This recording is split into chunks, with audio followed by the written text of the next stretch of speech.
quelqu'un est chanteur, il quitte directement où il chantait pour la gloire de Dieu. Et il nous parle d'un coup un matin qu'il est déjà pasteur. Et ça se passe au Congo.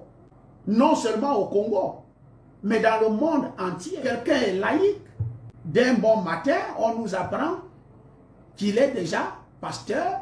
Non seulement qu'il est pasteur de titre, mais il a déjà même une église. Soit dans une maison, soit dans un bar qu'on a transformé en une église, soit son salon. Voilà comment les gens se lèvent.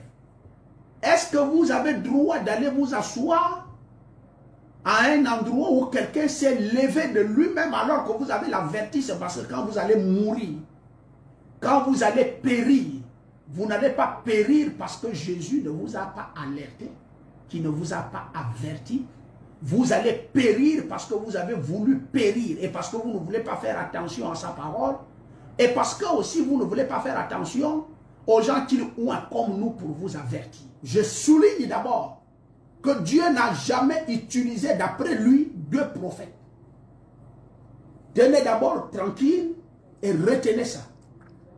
Le Dieu que nous servons, le Dieu de la Bible, le Seigneur Jésus-Christ, ne pouvait pas envoyer deux Jean-Baptiste pour être précurseur de sa première venue. Il ne pouvait pas envoyer deux Malachie, il ne pouvait pas envoyer deux Jérémie. Il utilisait à chaque instant un seul prophète.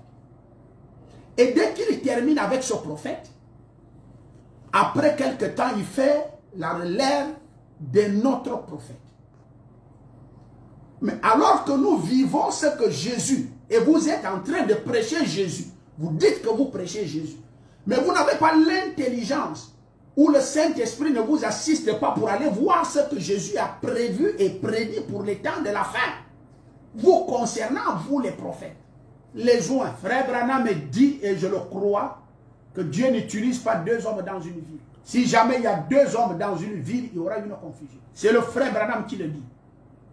C'est le oint de Dieu, c'est la bouche de Dieu qui a parlé. Et donc autant de ministères qu'on peut en avoir dans une ville, je regrette de dire que tous les ministères là ne sont pas de Dieu. Non, je ne veux pas les attribuer des ministères. Mais je dis tout simplement que tous ces prédicateurs ne viennent pas de Dieu. Parce que Dieu, dans une ville, utilise toujours une seule personne. Mais dans le monde entier aujourd'hui, il utilise 5 ministères. Lorsque la Bible dit que le Christ a été oint, vous n'avez pas vu Jean-Baptiste avec une bouteille pour oindre Jésus. Non, ça n'a pas été fait de cette manière. Donc l'onction, oindre quelqu'un aujourd'hui, ça a changé. C'est dans l'Ancien Testament qu'on oignait les gens avec l'huile. Or, cette huile était le type du Saint-Esprit dans l'Ancien Testament. C'est incroyable ce que le Seigneur voit dans les temps de la fin. Et lorsque Jésus a été baptisé par Jean-Baptiste, la colonne de feu, le Saint-Esprit, est descendu du ciel. Ça a oint Jésus. C'est à partir de là que Jésus a commencé à prêcher et à faire des miracles. Je suis déjà en train de vous exclure l'histoire de vous verser l'huile à la tête, où tu es couché avec une soutane, une eau, tu es couché dans la natte et on te fait des cérémonies et des cérémonies et des cérémonies. Non, non, non. Ce n'est plus de cette onction-là qu'on parle aujourd'hui. Ça ne fait pas de toi un homme de Dieu. Loin de là. Tous ceux qui ont reçu ça et qui se vendent, mon père c'était, mon père c'était, mon père c'était. Ce n'est pas ça qui fait de toi un oint de Dieu. Tu es oint par l'homme et tu resteras sous le contrôle de l'homme. Je parle le fait d'être oint par Dieu lui-même, descendant son esprit du ciel qu'il avait quitté et qu'il a envoyé sur les 120 apôtres à la chambre haute. Il les a oints. C'est cette onction-là que je parle. Un être humain qui se tient debout, il parle de Jésus. Il dit qu'il va sauver les gens alors que derrière, dans son micro, dans son bureau, dans la chemise qu'il porte, dans la bague qu'il a au doigt, dans quelque chose qu'il a sur son corps, il y a une puissance, il y a une notion d'attraction, de séduction qui se trouve à l'intérieur. Il est conscient qu'il ne fait pas Dieu. Il est conscient qu'il a signé un pacte quelque part. Conscient qu'il a été oint par un marabout, par les chercheurs en sciences occultes. Il est conscient qu'il s'est fait ignorer initié pour voir des visions. Il est conscient qu'il est allé au Ghana ou au Nigeria. Il est conscient. Les gens ne viennent plus à l'église pour la vie éternelle. Ils viennent à l'église parce qu'il va se faire soigner. L'église n'est pas là pour soigner les gens. Il est bien vrai qu'on a des dons. Et ces dons-là, si Dieu va te guérir, il te guérit. Il passera par moi, il me montrera la vision. Le serpent était où? Il était dans le jardin d'Éden. Et le diable qui avait été précipité du ciel est venu rentrer. Est venu rentrer dans le serpent. Alors, le serpent étant déjà loin, il est loin de qui? D'un démon. Est-ce qu'il va prêcher? Oui. Est-ce qu'il va écrire un autre livre qu'il va intituler Bible du prophète étant? Non. Il va utiliser la parole de Dieu. Et c'est avec cette parole de Dieu, avec quelle onction? L'onction satanique, diabolique, démoniaque. C'est ce que vous avez, vous les prophètes. Autant que vous êtes, je n'aménage pas le mot et je ne changerai pas. Tous ceux qui aujourd'hui s'appellent prophètes dans le message, hors du message, dans le corps de Christ, sont des démons. Vous êtes loin par le diable. C'est ce que vous êtes allés chercher. Moi ici, je ne cite pas les noms des gens. Combien de personnes sont venues me proposer de rentrer dans la franc-maçonnerie et de devenir une étoile de mentir, qu'ils vont me loin et me donner un fantôme qui apparaît et les gens tombent dans mon église et je dois avoir des millions au titre d'avoir des millions, au titre d'avoir des gens, au titre d'être populaire. Je vais vendre mon âme à moi-même d'abord, premièrement, et je vends les âmes d'autrui. Mais votre conséquence, il serait mieux que vous ne soyez pas né. Je vous le dis en tant qu'apôtre. Tu es bel et bien conscient qu'avant de monter à la chair, un dimanche, tu t'es frotté quelque chose. Tu es bel et bien conscient que tu es allé dormir nu dans un temple de Mbanza pendant 7 jours pour chercher les visions. Tu es bel et bien conscient d'avoir pris un billet d'avion et d'aller au Ghana, au Nigeria, au Bénin pour aller chercher les fétiches pour voir des visions. Et tu es loin de ça. Je vous conseillerais d'écrire un livre pour vous à part et laisser la Bible de Dieu. Donc quand vous faites vos choses, laissez la Bible, ça là, laissez ça là de côté. Et laissez Jésus de côté. Parce qu'il ne vous connaît pas. Il vous a vu avant que vous ne veniez. 2000 ans avant que cela n'arrive. Maintenant vous êtes là. Et pourquoi vous avez la parole? C'est parce que vous voulez que les frères qui cherchent Dieu et qui pensent que Dieu peut les aider dans leurs problèmes, voilà les arnaqueurs. Vous cherchez des arnaqueurs? Voilà le nom, le titre prophète, c'est des arnaqueurs. Les puissants arnaqueurs au monde qui deviennent riches à moins de 3 mois. Cherchez la parole. Jésus avait dit, cherchez premièrement le royaume des cieux. Mais moi en tant qu'apôtre, je vous dis, cherchez premièrement le royaume des cieux. Lorsque ces pasteurs construisent une église, vous connaissez ce qu'ils enterrent dans leurs églises pour vous attirer? C'est des boutiques. C'est des commerçants. Et quand c'est le commerçant, alors chacun fera de tout son possible pour que les clients viennent chez lui. Donc, quand vous partez dans les églises, vous partez en tant que client. Et qu'est-ce qui vous attire? Il y a une attraction. Il y a un fétiche. Il y a le maraboutage. Mais ouvrez les yeux.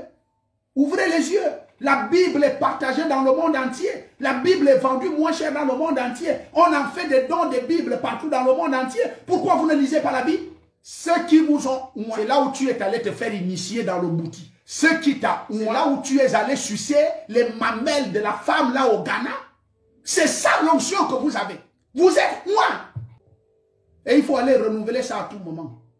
Aller renouveler en payant de l'argent. La seule époque, je dis bien, retenez ça, la seule époque, dans l'Ancien Testament, que les prophètes s'étaient multipliés au point où on avait 400 pour Baal et 400 pour Astarté, ça faisait 800 prophètes. Aucun d'eux n'avait jamais prêché la vérité, mais ils étaient loin.